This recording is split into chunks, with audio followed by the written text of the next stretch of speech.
Danes v Pomurskem dnevniku strogi ukrepi v rdečih regijah. Stanje UKC Maribor resno. Izmenjava izkušenj o koronavirusni krizi. Stanje se umirja. Vreme, jutri delno jasno.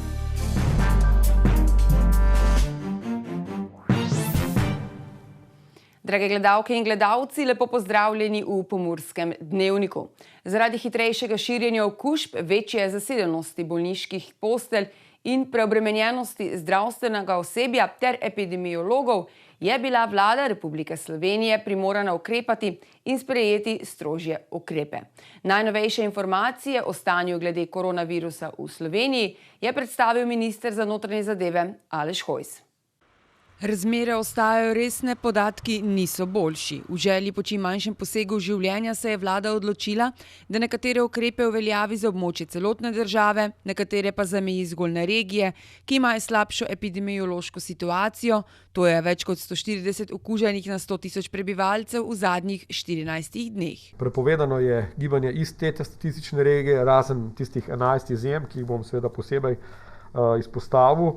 Naj tukaj takoj povem seveda, da je posebej pomembno, da tisti državljani, tisti občani, ki živijo v oranžnih regijah, torej so iz občin, te prepovedi nimajo. Torej teoretično lahko nekdo, ki živi v Kopru, odpotuje v Ljubljano, se pravi udeleži česarkoli v Ljubljani, seveda pa to zadevno potovanje ali pa premikanje odsvetujemo.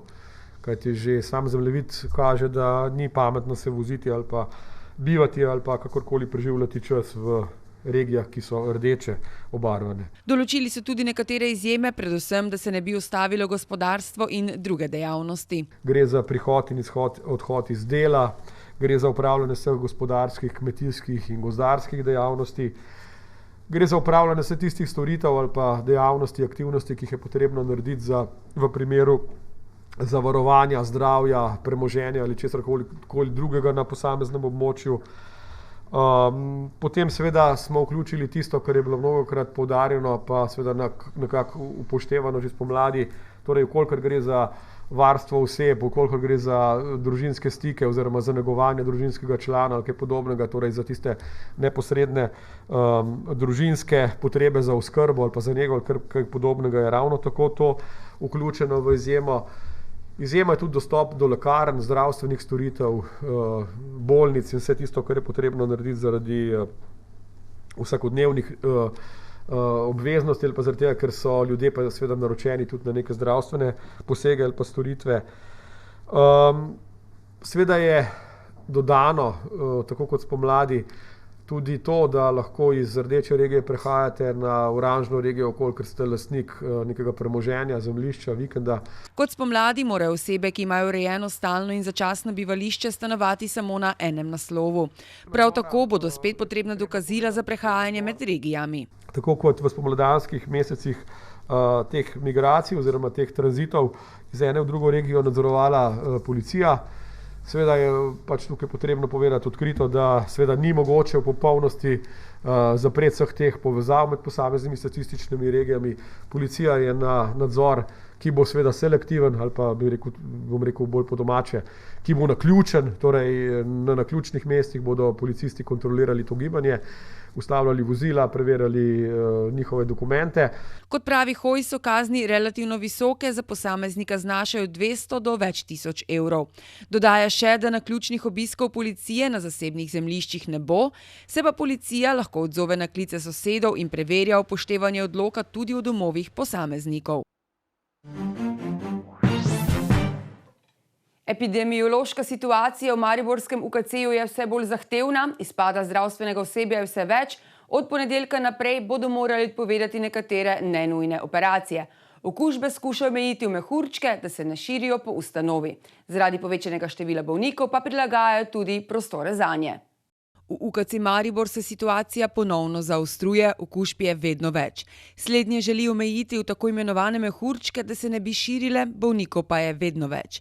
Zaradi prilagajanja prostorov bodo morali odpovedati nekatere nenujne posege. Zaradi tega, ker selimo COVID intenzivno enoto v centralno, kirurško intenzivno enoto, to, kar smo že počeli od marca do maja, V centralni kirurški intenzivni enoti imamo več mest za umetno predihavanje, za kirurgijo pa to pomeni seveda izjemno veliko breme, saj bodo odpadli številni načrtovani posegi. Trenutno se na navadnem COVID oddelku zdravi 32 bolnikov, na intenzivnem oddelku pa imajo trenutno 7 oseb.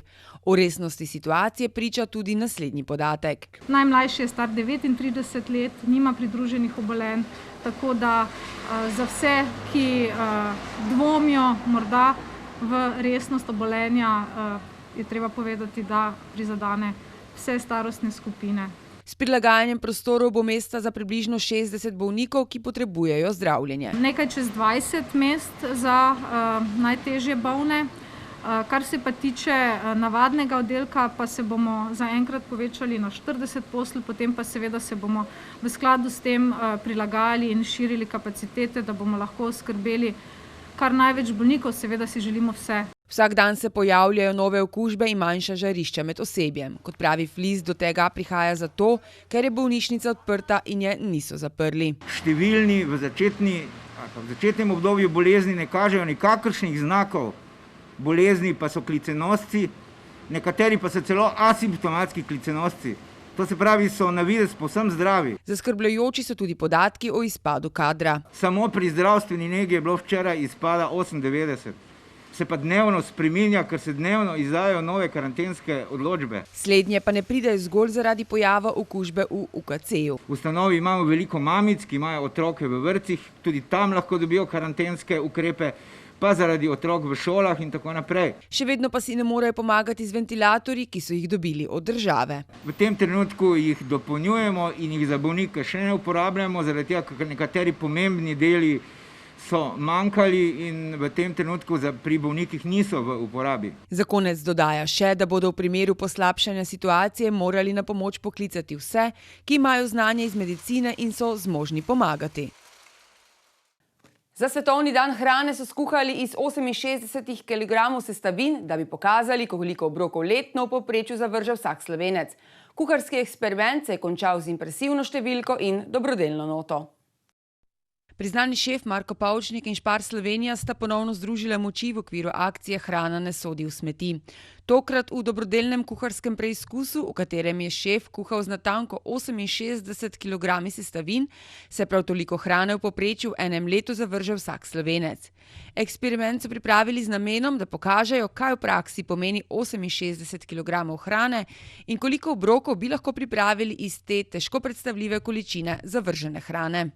68 kg zelenjave je res velika količina, če to pomnožimo z eno družino, mi smo 4, in če to količino hrane, ki smo jo danes skuhali, pomnožim za 4, se človek resnično zamisli in ob tem res poskušam spremeniti stvar na boljše, da bo tega manj. Pripravili so testeninsko solato v mesni in vegetarijanski različici ter v sodelovanju s Slovensko filantropijo z njo razveselili tudi socialno ogrožene družine iz Murske Sobote. V naših informacijah in temu, kar nam povejo naši uporabniki, je seveda kar nekaj ljudi, ki imajo velike težave se prebiti iz dneva v dan.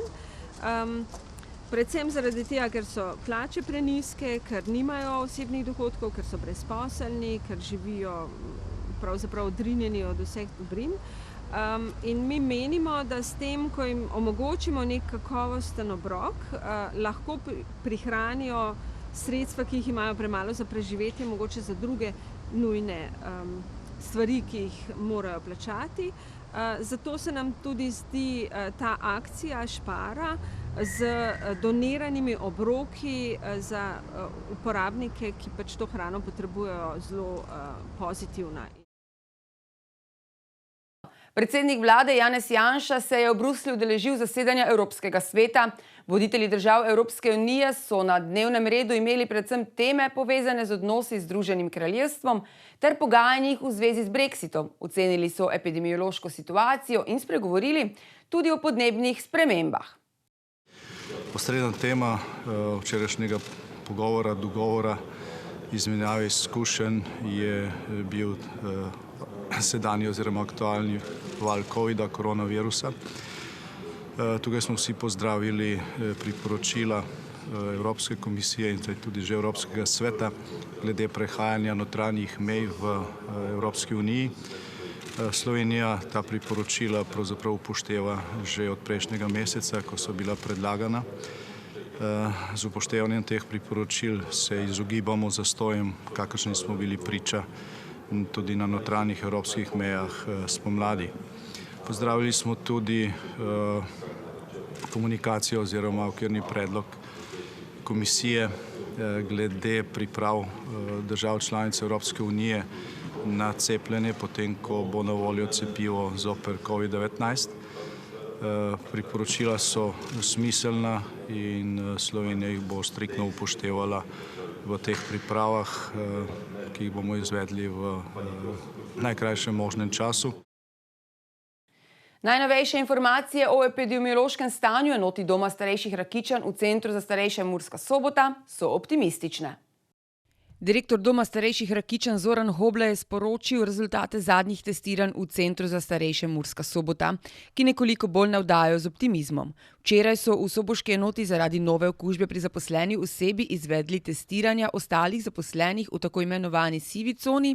Vseh 12 testov je bilo negativnih.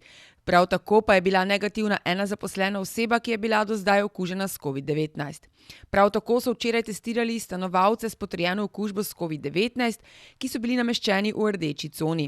Od 11 stanovalcev jih je bilo 9 negativnih, 2 pa pozitivna. Tako je v Centru za starejše Murska Sobota na današnji dan skupaj 29 okuženih s COVID-19, od tega je okuženih 11 zaposlenih in 18 stanovalcev. En stanovalec je nameščen v splošni bolnišnici Murska Sobota, ostali stanovalci z okužbo so nameščeni v rdeči coni, zaposleni pa so v karanteni. V domu upajo, da se bo trend nadaljeval in se bo stanje v Murski Soboti umirilo. Kljub temu se kakšen pozitivni primer v bodoče lahko pojavi. Pomembno pa je to, da se širjenje okužb umiri, še dodaja Hoblaj. Jutri bo delno jasno z občasno povečano oblačnostjo, na severovzhodu pa pretežno oblačno. Zjutraj in deloma dopoldne bo ponekod po nižinah megleno. Popoldne ali zvečer bo predvsem ob morju možna kakšna ploha. Kakšno vreme nas čaka v naslednjih dneh pa v vremenski napovedi. Danes smo imeli oblačen dan s padavinami in temperaturami okrog 10 stopinj Celzija. Opoldne ste v Krajinskem parku Goričko namerili 8 stopinj, v Murski Soboti in Radencih 10 ter v Lendavi 11 stopinj Celzija. Jutri bo na Primorskem po večini sončno, drugod bo delno jasno z občasno povečano oblačnostjo, na severovzhodu pa pretežno oblačno. Zjutraj in deloma dopoldne bo ponekod po nižinah megleno. Popoldne ali zvečer bo predvsem ob morju možna kakšna ploha. Najnižje jutranje temperature bodo v Murski Soboti 6 in Mariboru 5 stopinj, čez dan bodo termometri v Murski Soboti in v Mariboru pokazali 14 stopinj Celzija. V nedeljo in ponedeljek bo prevladovalo sončno vreme. Zjutraj in deloma dopoldne bo po nižinah megla. Jutra bodo kar sveža. Temperature v naših krajih se bodo dopoldan gibale med 2 in 4, dnevne pa med 14 in 17 stopinjami Celzija. Temperature v naših krajih se bodo dopoldan gibale med 2 in 4, dnevne pa med 14 in 17 stopinjami Celzija. Toliko smo vam pripravili za danes, z nami bodite spet prihodnjič. Lep vikend in nasvidenje.